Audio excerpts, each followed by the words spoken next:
Bismillahirrahmanirrahim. Assalamualaikum warahmatullahi wabarakatuh.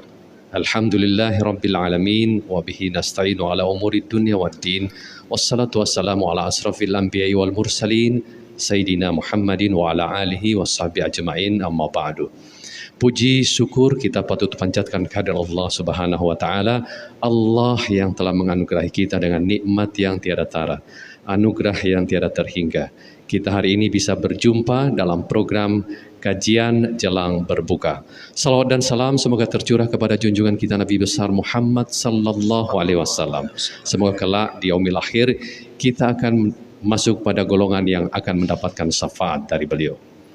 Hari ini dari Masjid Raya An-Nur, Provinsi Riau, Radio Republik Indonesia kembali hadir dalam program kajian jelang berbuka. Kami akan temani Anda dengan siraman rohani dan pengajian Al-Quran hingga datangnya waktu berbuka wilayah Pekanbaru.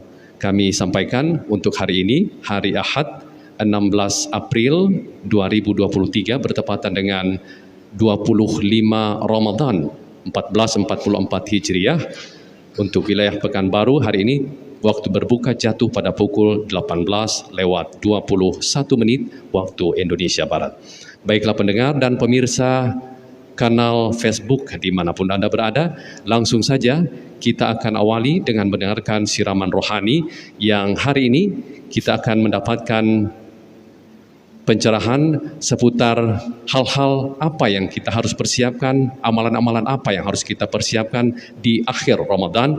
Dan kali ini bersama Al-Ustadz Al-Mukarram Dr. Khair Qusairi MA. Beliau adalah pimpinan Pondok Pesantren Darul Khair Pekanbaru. Tafadhal Ustadz. Assalamualaikum warahmatullahi wabarakatuh. Alhamdulillahi rabbil alamin wa bihi nasta'in ala umurid dunya waddin wa ala alihi wa sahbihi ajma'in. Ashhadu an la ilaha illallah wahdahu la syarika lah wa ashhadu anna Muhammadan abduhu wa rasuluhu la nabiyya ba'dah. Pendengar RRI yang dimuliakan Allah Subhanahu wa taala. Tidak terasa waktu begitu cepat berlalu. Bulan Ramadan yang penuh dengan keberkahan dan fadilah serta keutamaan sebentar lagi akan meninggalkan kita. Semoga kita tidak termasuk orang-orang yang celaka karena tidak mendapatkan ampunan dari Allah Subhanahu wa taala. Sebagaimana yang disebutkan dalam doa yang diucapkan oleh malaikat Jibril, yang diaminkan oleh Nabi besar kita Muhammad sallallahu alaihi wasallam. Riwayat Ka'ab bin Ujrah disebutkan dalam kitab Al-Mustadrak Imam Al-Hakim. Satu di antara tiga doa yang dilafazkan, diucapkan oleh malaikat Jibril adalah bu'dan liman adraka Ramadan falam yughfarlah. Celakalah orang yang bertemu dengan bulan Ramadan tetapi dosanya tidak diampuni. Kita tidak ingin ketika kita meninggalkan Ramadan kita dalam keadaan tidak terampunkan dosa-dosa kita. Pendengar RRI yang dimuliakan Allah Subhanahu wa taala. Para ulama kita, di antara ulama kita ada yang mengatakan, siapa yang tidak diampuni dosa-dosanya di bulan Ramadan, maka tidak akan diampuni pula dosa-dosanya di bulan lainnya. Oleh karena itu, maka kita memohon dengan sungguh-sungguh kepada Allah agar Allah menerima amal kebaikan kita di bulan yang penuh berkah ini dan mengabulkan segala doa dan permohonan ampun kita kepadanya. Sebagaimana sebelum datangnya bulan Ramadan kita berdoa kepada Allah Subhanahu wa taala agar Allah mempertemukan kita dengan bulan Ramadan dalam keadaan hati kita dipenuhi dengan keimanan dan pengharapan akan ridha dari Allah Subhanahu wa taala. 2 bulan sebelum Ramadan kita sudah melazimkan doa Allahumma barik lana fi Rajabah wa Sya'bana wa ballighna Ramadan. dan itu bukti bahwa doa kita dikabulkan oleh Allah. Hingga saat ini kita masih hidup, masih bernapas, bisa melangkahkan kaki, mengayunkan tangan, masih diberikan nikmat hidup. Hidupnya kita saat ini karena doa kita yang diijabah oleh Allah Ta'ala. Bahkan kita sudah sampai pula di penghujung bulan Ramadan. Beberapa hari lagi kita akan meninggalkan bulan suci Ramadan. Seorang Imam Mu'alla bin Al-Fadl berkata, dulu para ulama kita berdoa kepada Allah selama 6 bulan agar Allah mempertemukan mereka dengan bulan Ramadan. Bahkan bukan sejak bulan Rajab dan Sya'ban, 6 bulan sebelum Ramadan mereka sudah bersiap-siap bermohon kepada Allah agar dipertemukan dengan bulan Ramadan. Kemudian mereka berdoa lagi selama 6 bulan berikutnya agar Allah menerima amal-amal soleh yang mereka kerjakan. Lalu muncul pertanyaan pada kita hari ini. Kita bertanya-tanya, ya Allah, apakah yang tertinggal dalam diri kami ini setelah Ramadan berlalu? Kalau kita bertanya kepada diri kita, apakah bekas-bekas kebaikan ada terlihat dalam diri kita setelah keluar dari madrasah bulan Ramadan ini? Apakah bekas-bekas itu hilang seiring dengan berlalunya bulan Ramadan? Apakah amal-amal kebaikan yang terbiasa kita kerjakan di bulan ini pudar setelah puasa Ramadan berakhir? Imam Bishr bin Al-Haris Al-Hafi pernah ditanya tentang orang-orang yang hanya rajin dan sungguh-sungguh beribadah di bulan Ramadan. Beliau menjawab, mereka adalah orang-orang yang sangat buruk karena mereka tidak mengenal hak Allah kecuali hanya di bulan Ramadan. Hamba Allah yang soleh itu adalah orang yang rajin dan sungguh-sungguh beribadah sepanjang waktu. Begitulah seyogianya hamba Allah yang sejati, yang selalu menjadi hambanya di setiap tempat dan waktu, bukan hanya di waktu dan tempat tertentu. Imam Ash-Shibli pernah ditanya, mana yang lebih utama, bulan Rajab atau bulan Sya'ban? Maka beliau menjawab, jadilah engkau seorang Rabbani. Rabbani adalah hamba Allah yang selalu beribadah kepada Allah di setiap waktu dan tempat. Dan janganlah engkau menjadi seorang Sya'bani. Sya'bani adalah orang yang hanya beribadah di bulan Sya'ban saja atau di bulan tertentu saja. Nah, oleh karena itu kita membutuhkan dan mengharapkan rahmat Allah di bulan Ramadan ini.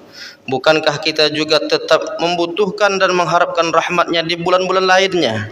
Bukankah kita semua termasuk dalam firman Allah, ya ayyuhan nasu antumul fuqara ilallah wallahu huwal ghaniyul hamid. Hai manusia, kalian semua butuh kepada rahmat Allah, dan Allah dialah yang maha kaya lagi maha terpuji. Inilah makna istiqamah yang sesungguhnya, tidak hanya membatasi ibadah pada waktu tertentu, tapi dia tetap istiqamah melakukan amal-amal soleh sampai akhir hayatnya. Lalu bagaimana sikap kita sebaiknya ketika kita berada di akhir-akhir Ramadan ini? Bulan suci Ramadan beberapa hari lagi akan segera berlalu. Perjalanan kehidupan yang terus berlalu telah menjadikan Ramadan terasa begitu cepat. Ada kecemasan dan kesedihan yang dirasakan bagi kaum muslimin yang selama ini harus terus mengisi kegiatan di bulan Ramadan dengan ibadah kepada Allah Azza wa Jalla. Di antara sikap kaum muslimin menghadapi perpisahan dengan bulan Ramadan ini adalah yang pertama, mesti ada rasa cemas dalam hatinya. Kecemasan artinya tidak tentram di dalam hati karena khawatir, takut, gelisah. Dan yang dimaksud dengan kecemasan ini adalah takut kalau amal ibadah kita selama Ramadan ini tak diterima oleh Allah Ta'ala. Perasaan khawatir atau takut tersebut sebenarnya hal yang baik bagi seorang muslim. Ia bukanlah sesuatu yang buruk selama dia dapat meletakkan rasa takutnya itu secara proporsional, yaitu dapat meletakkan rasa cemas dan takut khaum dan raja rasa haram pada tempatnya. Jika dalam hati seorang muslim hanya dipenuhi oleh rasa cemas dan takut, sementara rasa haram sangat tipis, maka akan melahirkan sikap putus asa dari rahmat Allah Subhanahu wa taala. Sebaliknya, jika rasa cemas dan takut sangat tipis sedangkan rasa harap sangat besar, akan melahirkan sikap berani berbuat maksiat atau tidak takut berbuat dosa. Tentu itu juga tidak baik. Terkait keseimbangan rasa takut, khauf dan rasa harap raja ini digambarkan oleh Allah dalam Al-Quran surah Al-Anbiya ayat 90. Innahum kanu yusari'una fil khairan wa yad'unana raghaban wa rahabah. Sesungguhnya mereka adalah orang-orang yang selalu bersegera dalam mengerjakan perbuatan yang baik. Mereka berdoa kepada Allah dengan harap dan cemas. Terkait dengan rasa takut ini, kita mesti mengendalikan rasa takut ke arah yang benar, yaitu mendorong perbaikan amal, bukan ke arah yang tidak benar, yaitu membuat putus asa dari rahmat Allah Subhanahu wa taala. Jika hal ini dapat dilakukan, maka perasaan takut akan diterima atau tidaknya amal ibadah kita akan dapat kita kurangi. Selanjutnya kita serahkan kepada Allah yang Maha Kuasa serta yang Maha mengetahui yang gaib dan yang nyata, termasuk ibadah puasa yang kita lakukan. Di samping itu kita terus beristighfar, mengharapkan ampunan dosa kepada Allah atas segala kesalahan kekhilafan yang pernah kita lakukan. Yang kedua, rasa sedih, kesedihan, sedih karena yang dicintai akan segera berpisah. Bayangkan jika Ramadan ini seperti anak atau anggota keluarga kita yang akan berangkat pergi dan tidak ada kepastian untuk kembali. Bagaimana perasaan kita? Mungkin air mata kita yang akan melepaskan kepergian mereka. Perasaan inilah yang seharusnya dimiliki oleh setiap muslim. Sedih karena bulan Ramadan yang akan berakhir ini akan berangkat meninggalkan orang yang mencintainya. Walaupun mungkin nanti akan kembali, tetapi tidak ada jaminan kita akan bertemu kembali dengannya, karena bisa jadi nyawa kita sudah diambil oleh Allah Subhanahu wa taala. Maka tidak salah jika ada orang mengibaratkan bulan Ramadan ini seperti seorang tamu yang datang bertamu ke rumah seorang muslim.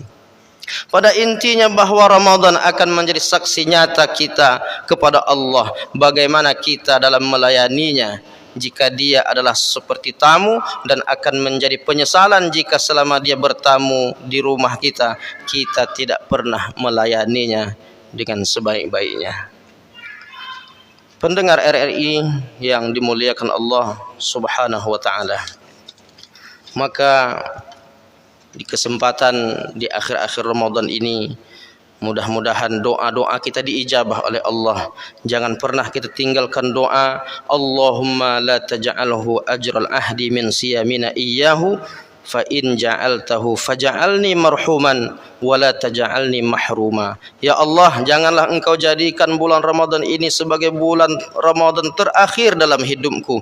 Jika engkau menjadikannya sebagai Ramadan terakhirku, maka jadikanlah aku sebagai orang yang senantiasa mendapat rahmat Allah. Mudah-mudahan kajian singkat sore hari ini bermanfaat, dan fa'tabiru ya ulil absar la'allakum turhamun. Terima kasih atas perhatiannya. Billahi taufiq wal hidayah. Wassalamualaikum warahmatullahi wabarakatuh.